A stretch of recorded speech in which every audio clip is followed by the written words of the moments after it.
Greatness. Who comes to mind when you think of the word greatness? Go ahead, imagine that someone right now. It could be anyone, a celebrity, a family member, a public figure, someone you admire. When that person you're thinking of walks into a room, the whole vibe changes.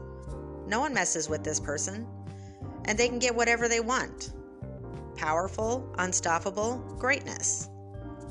Now I want you to imagine that you're driving through a sketchy back alley somewhere, and you see that same person living on the street. They're wrapped up in a dirty sleeping bag, surrounded by empty liquor bottles and trash, talking to themselves. Greatness wasted. You try to talk some sense into them. Don't you know who you are? Why have you instead chosen this path? It's an extreme image. It's not so far from the truth for a lot of people. I am greatness, and I've always known that. There is no one in this world who has the same experiences and wisdom that I have. I'm unique. I even have favorite things about myself, and I've appreciated those things often. I became frustrated at a very young age, though, because no one else seemed to notice my greatness. I felt invisible. When I tried to demonstrate my greatness, it was called weird. I was standing out a little too much for this world to handle, and I was encouraged to quiet my greatness down and act like the rest of the flock. Can you relate? So there I am, trying to be invisible, but also trying to follow the standards of the flock. The only way I knew how to do that was to be angry.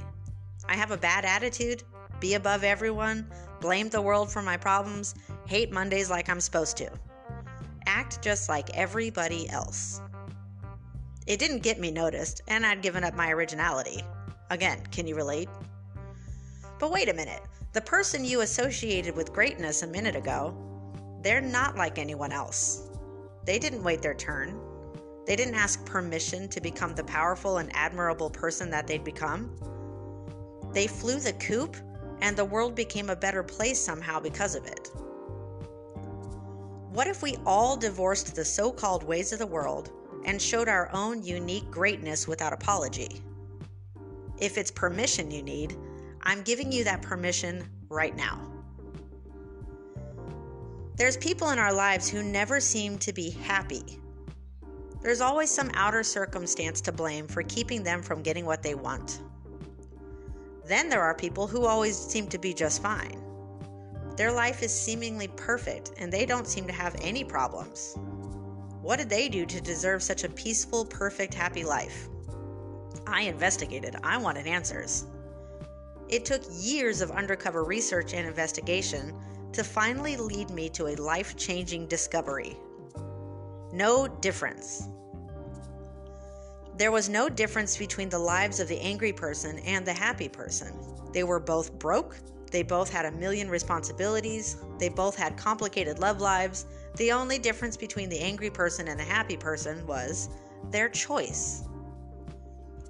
You've all heard the phrase fight or flight. Basically, when we're faced with conflict, we naturally respond with either fighting against the conflict or assuming defeat and running away. Come to find out, the happy people were choosing fight, and the angry people were choosing defeat. I did a little soul searching in my early 20s, and I realized I'd been choosing defeat. I was walking in defeat. Everything sucked, and there was nothing I could do about it but stomp around angrily like everybody else. Well, no more. I refuse defeat, forever, because I am greatness.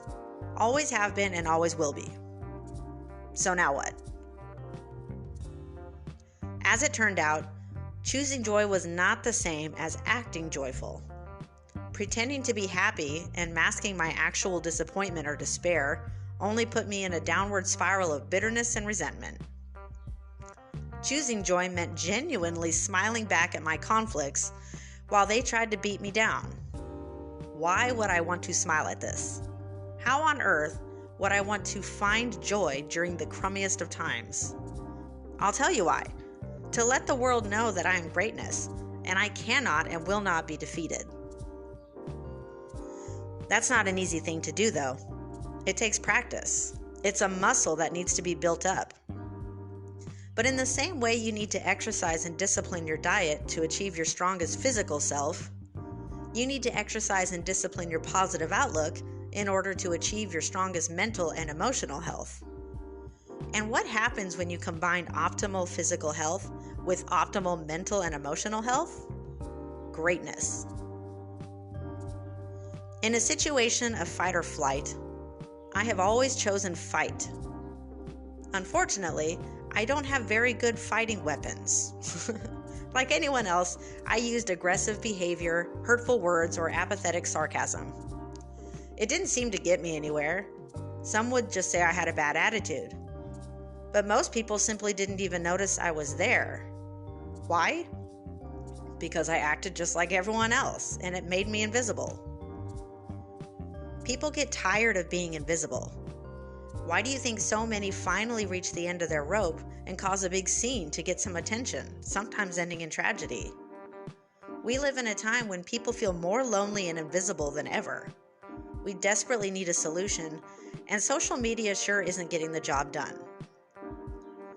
Over the past decade, I've picked up a skill that has acted as both a fighting weapon and a means of staying visible. I call it JOYkwondo, because it truly is a martial art that uses the power of joy. With this skill under my belt, I've never felt more powerful and more visible in my life. When I'm faced in a fight situation, I fight back using my newfound weapons of confidence and a smile. Instead of getting my opponent to scream back at me, I get them to laugh. And I've never seen anything work so quickly and effectively. So how does this joy make me less invisible? It's simple. People take notice when something's unusual. In any given situation, I refuse to respond the same way everyone else would. It's too predictable. Doing something completely different throws your audience off guard and draws them in. There are 3 truths that I've come to learn over that past decade. 1, everything's fine. 2, nice people get stuff. And 3, happy people can't be defeated. So now the phrase that may come to your mind might be, nice guys finish last. But you should know that there are 2 different kinds of nice. One kind comes from a place of fear and submission. The nice guys that finish last are coming from that place. They're nice because they're scared of what might happen if they're not. Just keep the peace, don't rock the boat, lay low. They finish last because they timidly step out of the way of people and opportunities that are passing them by, and they call it just being nice. I'm here to teach you about the other kind of nice, the type of nice that comes from a place of confidence and fearlessness. We all already have it in us, but we tend to only use it when we feel safe and secure in our surroundings.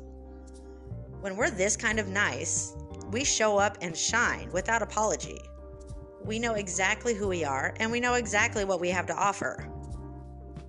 The art of JOYkwondo is a practice of tapping into and using that confident form of nice for a purpose. When I practice JOYkwondo, I act with intention and I get results, wearing a smile the whole time. I want to teach you this art because I know it'll change your life forever. It's true, we all get happy when things are wonderful, but things aren't always wonderful, are they? Sometimes we feel hurt by past experiences, and we make decisions based on how those past experiences impacted our life. We can choose to let our past burden us and repeat the same mistake that led us to that unhappiness, or we can choose joy. We can choose to learn from the past and create the present and future that represents the kind of life we really want to have. Many of us come from environments where being joyful is not a priority. When we lose touch with joy, though, we turn to quick fixes like alcohol, drugs, and junk food. We search for little moments of happiness from the TV or social media without truly experiencing it for ourselves. Joy is a light. It radiates. It starts in each of us and touches everyone we come in contact with. By expressing joy, you actually create an environment that allows yourself and everybody around you to learn and grow. When you feel joy in your life, it's easier to take that joy with you into the rest of the world. That joy extends to your home, family, the people you do business with, and even people you just pass by on the street. It's contagious. So the more joy you bring to the world, the more joy you'll feel as a result, which will give you more joy to bring to the world. Besides using joy as a way of standing out and choosing to be undefeated, there are a ton of other benefits to living in daily joy. Positive people develop about 50% more antibodies than average in response to vaccines. Hopefulness, optimism, and contentment are proven to reduce the risk of heart disease, diabetes, hypertension, and even the common cold. Happiness also boosts productivity. Your brain just works better when you're feeling positive. When you're walking in joy, you tend to be more creative and better at solving problems. You make better decisions, manage your time more creatively, and demonstrate the better leadership skills. I can't think of a single reason to live a life without joy. It's a win-win for everybody. So if you're struggling to find your own joy, or if you're looking for a new weapon to battle against the things that bring you down and defeat you, you've come to the right place. The JOYkwondo exercises I've put on the website will naturally get your serotonin flowing, drop kicking you straight into that place of powerful joy. Practice the exercises every day to get maximum results and change your life.